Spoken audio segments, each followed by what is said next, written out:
的话记载在新约圣经加拉太书3章1到14节，和合本圣经在新约263页，其他版本请看荧幕。加拉太书3章1到14节，无知的加拉太人啊，耶稣基督钉十字架已经活现在你们眼前，谁又迷惑了你们呢？这是我唯一要问你们的。你们领受了圣灵，是因律法的行为，或是因听信福音呢？你们既然以圣灵开始，如今竟要以肉身终结吗？你们是这样的无知吗？你们受这么多的苦，都是突然的吗？如果是突然的，那么上帝赐给你们圣灵，又在你们中间行异能，是因律法的行为，或是因听信福音呢？正如亚伯拉罕信了上帝，这就算他为义。所以你们知道，有信心的人才是亚伯拉罕的子孙。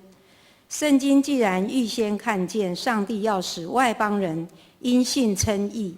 预先传福音给亚伯拉罕，说万国都必因你得福。可见那有信心的人和有信心的亚伯拉罕一同得福。凡出于律法的行为，都是受诅咒的，因为经上记着，凡不持守律法书上所记的一切而去行的，都是受诅咒的。没有一个人靠着律法在上帝面前称义，这是明显的，因为经上说，义人必因信得生。律法并不出于信，而是说行这些事的就必因此得生。既然基督为我们成了诅咒，就把我们从律法的诅咒中救赎出来。经上记着，凡挂在木头上的都是受诅咒的。这是要使亚伯拉罕的福基督耶稣临到外邦人，使我们能因信得着那所应许的圣灵。现在请许牧师来讲道，题目是法律和信心。法律和信心。我们同心来祷告。父上帝，感谢你，谢谢你让耶稣基督来到世上，让我们可以透过他与你相遇。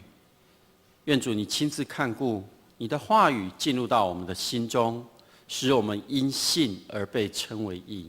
愿主你圣灵亲自来带领。祷告奉靠主耶稣基督的名，阿们。各位弟兄姐妹，大家平安。加拉太书我们这一讲讲到第3讲了，前面2讲是按第1章、第2章，今天讲到第3章。在第1章加拉太书里面，那一次用的是唯一的福音，是因为保罗告诉我们，让我们明白福音是从基督而来的。所以我们不可只断章取义，说依照自己的意思和片面的喜好来解释圣经，然后只认为用自己所想出来的那是对的，就成为真理的全部，然后就要别人照着这样来做。其实保罗在第1章里面要告诉我们的是，我们要定睛在上帝，定睛在耶稣，定睛在圣灵这3位一体的神，所以不可偏离真神的他的教导，也就是真理的教导。然而在加拉太书第2章，第2章谈的是人人都可以领受福音，因为我们每一个人都是有罪的人，不可以说我信了我就与别人分开，说我比较重要，你就比较不重要，因此看清了别人。上帝爱每一个人，他爱我们每一个人，所以因为我们信了耶稣基督，不是因为我们先做了哪些事情才可以得到恩典，而是因为我们相信了，我们就得到这个恩典。因此我们要将我们所相信的这个福音传给那些还未相信的人。所以不要只专注在自己的身上，说我得到了什么，我拥有什么，而你没有。应该是将你所有的与人来分享，更不可用律法来批判。因此，在前面这2章，保罗第一个是在为他的使徒的职分做说明以及辩护，第二个是在说明向外邦人宣教的正当性以及重要性。因此，在第3章我们今天所读的一开头，保罗就用无知来指责着加拉太人。这句无知这句话，不是指他们智能不足，而是指责他们对事情的认识不够清楚，如同眼睛被蒙蔽一样。所以保罗在这段经文，我们今天所读的经文一开始，他就用了几个问题，试着要帮助加拉太的信徒再一次的认识福音的真理。第一个问题是，耶稣基督钉十字架已经复活，显现在你们眼前，谁又迷惑了你们呢？到底是什么事情迷惑了你们？你们已经相信啊，但是什么事情迷惑了你们？耶稣基督为我们的罪被钉在十字架，这是保罗所传扬的信仰的中心价值。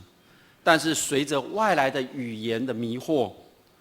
加拉太人误认为割礼的重要性远大于十字架。所以保罗在这边提问的是，要我们再一次回到十字架的真理，要我们再一次回到我们信仰的核心。第二个他问的问题是，你们受了圣灵，是因律法的行为，或是因听信福音呢？我们到底是因为我们照着这些规矩来做，我们领受了恩典，还是因为我们单单听信了福音呢？圣灵是上帝工作的力量，代表着上帝，而福音呢，则是上帝拯救的能力。律法呢，是世上行为的准则。所以用这样的一个脉络来看，我们不然也不需要借着律法的准则来换取上帝工作的力量以及上帝拯救的能力。我们是要借着信心，让圣灵的力量在我们的身上来显明。保罗问的第3个问题是：你们既然以圣灵开始，如今竟要以肉身终结吗？你们是这样无知吗？保罗再一次指责信徒的无知。他说：你们既然得到了上帝的恩典，怎么还会想用自己的力量去达成一些目标呢？你们怎么还会想用自己的方法去完成上帝救赎的计划呢？所以他说：你们受这么多的苦，都是徒然的吗？各位弟兄姐妹，到底对我们每一个人来说，你心目中最重要的价值是什么？当你要完成你心中的这个目标的时刻，你一定会经历到一些所谓的苦难，所谓的困难。那么在各样的受苦当中，其实我相信我们都已经经验到上帝的恩典了。在我们过去的生命当中，当你相信之后，它不是一帆风顺，而是在这过程当中，你会遭遇一些困难、困境、挑战。其实我们回首想一想，我们都胜过了那些困难，赢过了那些挑战，这都是上帝恩典的痕迹在每一个人的身上。所以当我们离弃了这些恩典，我们就什么都不是了。最后保罗的问题回到了上帝的身上。他说：上帝赐给你们圣灵，又在你们中间行异能，是因律法的行为，或是听信福音呢？保罗最后的这个问题带领我们回到信仰的核心。我们所领受的福音教导着我们要去了解上帝全然的供应，他是充满祝福与拯救的上帝。所以当我们每一个人跟他连结的时候，我们就会胜过外在一切的事物，我们会得到那真正的自由。从这几个问题里面，其实保罗在对加拉太的信徒说明信仰的根基，也就是在告诉我们，我们要回到我们信仰的根基里面。他举例，亚伯拉罕是因上帝拣选他，所以亚伯拉罕以实际的行动回应信，得被称为义。相同的，我们也因为信而成为上帝的子孙。在过去，犹太人一直认为他们自己是亚伯拉罕的子孙，这无可否认的。也因为这样的血缘关系，他们就认为要跟割礼要连结在一起，这才能够得到真正救赎的恩典。但是保罗打破了这个观念，他更进一步的谴责那些认为要遵守律法的以色列那个犹太人，要遵守着律法来作为一个凭借，所以上帝的诫命才能够真正的让在他身上得以彰显。其实保罗要说的是，我们必须要尊主为大，我们不可以去敬拜其他的神明。所以保罗也清楚地表明，没有人能够因为遵行着律法而得以被称为义。你不可能遵守这些规定，然后就被称为义人。只有靠着耶稣基督在十字架上的救赎的恩典，才能够改变人的生命。所以基督已经为我们牺牲，被钉在十字架上，所以才使得福音在外邦人中间被传开，才使得我们今天可以坐在这里领受那极大的祝福。因此犹太人在我们看见即将我们要进入受难周的之前，犹太人将耶稣钉在十字架上，拒绝了耶稣。因着他们的拒绝，使得福音传遍地极，让我们每一个人都得着这个福气。保罗再一次的提醒我们，我们不要做无知的人。然而无知，其实我们换一个名词叫做迷信。那么迷信与敬虔到底差别在哪里呢？往往只是差别在一线之间。如果一位基督徒对于圣经的话语不够了解，就是说完全不认识，对真理仍有许多的误解，你都自以为了解，因为你都不去明白或聆听上帝的话语，不去读经，不去祷告。虽然每个礼拜很固定的参与在礼拜聚会当中，外表看起来好像很敬虔，我遵守的这些规矩，但是就像耶稣所谴责的法利赛人，其实看起来也像是一种迷信，认为满足外在的所谓的宗教律法，遵守的教条，我就可以得到上帝拯救的恩典。其实迷信的定义是对某一些事物着迷，却又不明白，而且盲目的相信他的说法。所以保罗在处理加拉太信徒无知的上面，他有一个很深很深的批判。其实保罗他是尽一切的力量，要使教会清醒过来。对于我们来说，我们身为一个基督徒，我们也从每一次的查考圣经，或者是参加聚会里面聆听真理，以及大家的分享里面，我们再一次接受到刺激。然而这个刺激是要帮助我们脱离那个我们不思想、不去思考的一个状况。我们就需要学习，我们每个人都要去学习分辨周遭所发生的各项的人事物。因为上帝赐给我们每一个人思考的自由，就是要我们去做对的选择。然而你要做对的选择，你必须要有所依据。那么圣经就是我们的依据，有人说读圣经读到最后好像是神学，其实神学2个字听起来好像很难。其实神学它的解释定义就是在信仰中寻求理解，就是你在信仰当中你寻求理解。简单的来说，就是要去了解自己到底在信什么。在台湾的环境里面，有许多的信仰的观念仍旧受到传统文化思维所影响。例如有拜有保佑有求必应的这种信仰观念，也在影响着我们教会以及每一位基督徒。即便是我们教会当中所例行举行的礼拜节庆等等，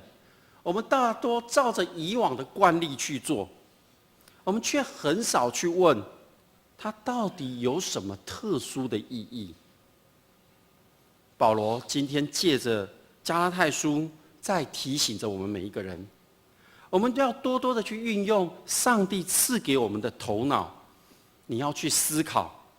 去认识真理，去经验上帝，如此才能使我们的信仰生命越走越丰盛。在第15节里面，他说：“弟兄们，我照着人的观点说，人的遗嘱一经确定，没有人能够增加或废弃的。”其实，在这一段经文里面，保罗要告诉我们的是，我们要明白人有自由，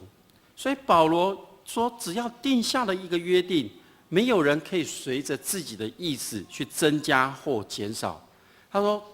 外邦人很熟悉这样的规定，因为定了约定。他以亚伯拉罕为例，在上帝的应许里面，使他的后裔得以蒙福。所以这不是靠着亚伯拉罕做出什么样的好行为，或是什么样的能力，而是完全出于上帝的恩典。同样的，上帝的恩典从耶稣一个人扩大到全体的人类。在亚伯拉罕之后的430年，在那段期间里面，律法其实没有出现，人们是靠着信心在活着。那个时刻没有任何的事情、任何的规定来规范着他们的行为，所以在那个时刻，他们非常的自由。既然人有自由，为何还要律法出来规范人呢？其实律法的意思就是通往上帝的方向的这个意思。律法在希伯来文里面，它的原意是丢出东西，把一个东西丢出去。但是你丢东西，它的意思是要对准一个方向、一个目标去丢，就像射箭一样，你要射中靶心。所以律法，他说律法是通往上帝的方向。那么它的目的就是帮助人明白自己的行为是否有偏差，但律法不是上帝应许的本身。保罗以一个启蒙老师来做比喻，他说，在当时的有钱人、有钱的希腊人的家庭，他们会挑选一位年长而且可以信赖的奴隶来陪伴着他们的孩子，陪着他们从6岁到16岁来照顾他们，跟他们一起上学，确保他们的孩子不会受到伤害，而且会很安全的到达学校并交给老师。所以这一位可以信赖的奴隶，他的责任是把孩子安全的保护他到学校。保罗用此也是在帮助着加拉太的信徒了解，他用这个比喻让他们明白律法的功用。律法就是协助我们通往信心之处，也就是通往耶稣基督，使我们可以因信而被称为义。那么借着信，我们在耶稣基督里成为上帝的儿女，这是最重要的一个身份。我们成为他的儿女，我们就在耶稣基督里合而为一，这是我们在信仰里面的宣告。因为身份的转换，我们从还不是耶稣基督，还没认识、还没相信的那个身份，转换到上帝儿女的这个宣告以后的身份，也将长久以来犹太人与外邦人之间的这一面墙打破了。在过去，犹太人总是将外邦人视为不洁净的，他们坚持不与外邦人来往。所以保罗说，大家借着信与耶稣合一了，代表着犹太人与所有的外邦人都因耶稣基督的恩典成为上帝的儿女。所以在第3章里面，保罗也再次提到受洗的这个礼仪。他说，受洗的这个礼仪，他用犹太人所能理解的洗礼的传统来解释。他说，因为受洗而与耶稣结合的意义，对犹太人来说，比任何人要加入犹太的信仰的团体，必须受割礼，献上洁净的祭物。这件事上，其实看起来是没有问题的，但是到了外邦人的地区，割礼就不单单只是洁净的问题，而是含有强烈的犹太人的意识形态。所以保罗在要告诉我们的是，外邦人并非一切都要遵守犹太人的洁净礼仪，但是唯有受洗成为信徒，才是加入教会的必要条件。各位弟兄姐妹，我们要加入在上帝所应许的当中，你唯有相信，你才能够加入。而受洗却是在宣告着你承认，告诉大家，表明你的身份。然而，其实在我们的生活当中，有许多的规定，常常规定我们应该怎么做。如果我们照着这些规定去做，我们不会出什么错误，这是一个最高的原则。但是这样的一个思想，却影响着我们的生活，因为规定是人所定出来的，它只有功能性的一个作用，它却不是最重要的事。同样的，随着教会的历史的演进，我们有着许多的传统规定、法规，这些所谓的律法，其实都是要为了帮助我们每一位基督徒通往耶稣基督。但是因为我们人都是软弱的，我们总把这些规定当成信仰的全部，所以每一段时间，我们就会出现一些新的信仰上的争辩。其实这些争辩的讨论已经存在教会历史里面2000多年了。那我们要思想，在长老教会今年是150周年的这个时刻，在过去的那些年里面，我们所面对的挑战，其实近来我们都会看得到，比如说礼拜的形式、使用的语言，都会对许多的教会里面做礼拜的更新运动，也对着教会内部或多或少产生一些纷争。因为我们人普遍都习惯旧有的，我们都习惯不要改变，但是我们都不习惯当上帝的圣灵带领我们要去改变的时刻，我们通常都排拒。所以我们需要圣灵的引导和带领，学习不断的更新与变化。我们唯有不断的更新与变化，我们才能迎向每一个不同的宣教的族群，我们才能进入到每一个人的他的生活当中，做出适当的调整与变化。不是说4律，不是说福音4部不好，而是在你运用的时候，它是一个工具，你要按着每一个人所能理解的话语来说明你所领受的。其实我一直在鼓励大家，我们的那个变化，就是你生命当中你经历到上帝恩典的那个时刻，也就是你的见证。你的见证，那就是一个传福音的方法。每一个人都不同，那么这就是变化。因为你的见证是上帝圣灵的带领你经历到那个恩典，所以你只要把你经历到的恩典说出来，圣灵就会亲自做工，将那福音的信息传开来。今天的第2场礼拜是一个亲子礼拜，就是一个更新与变化，就是同工们他们在圣灵的带领下做一个新的尝试与更新。亲子礼拜的目的是要让家庭的成员可以一同在圣殿当中敬拜、赞美、聆听上帝的话语，然后他们回到家庭的生活里面，就可以建立一个以上帝为中心的信仰生活，连结在基督的爱当中，透过圣灵的扶持与帮助，让信仰可以真实的落实在生活里面，让每一个人都可以领受到。所以这是第2场礼拜我们要做的亲子礼拜的目的。那么透过今天保罗要告诉我们的，我们不再只是依靠律法，律法的目的是帮助我们通向耶稣基督，让上帝的圣灵亲自来引领着我们，让我们的生命从此不一样。所以我们是否打开我们的心，让圣灵亲自来带领我们，透过这些所谓的律法，其实在帮助我们不偏离上帝的道。我们的生命不单单只有依靠着律法规定而生活，我们的生命是主所赏赐的救恩。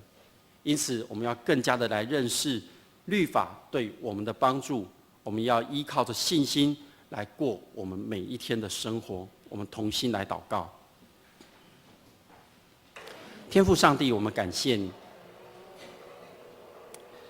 你创造所有的一切，万物一切都有它的秩序，但是上帝，你却给我们人有自由，让我们能够明白你的心意，让我们能够在我们的生活当中去分辨、去思考、去创造、去发现。愿主你看顾我们，让我们在这2000多年来，或者是台湾基督长老教会150年来，我们所定的这些律法规定，都是帮助我们每一个人通往耶稣基督，在我们软弱的时刻，能够协助我们走在合神心意的道路上。愿主你亲自带领，让我们更加明白你的心意。此时我们要用主祷文来宣告我们的信仰。我们在天上的父，愿人都尊你的名为圣，愿你的国降临，愿你的旨意行在地上，如同行在天上。我们日用的饮食，今日赐给我们，免我们的债，如同我们免了人的债，不叫我们遇见试探，救我们脱离凶恶。因为国度、权柄、荣耀，全是你的，直到永远。阿们。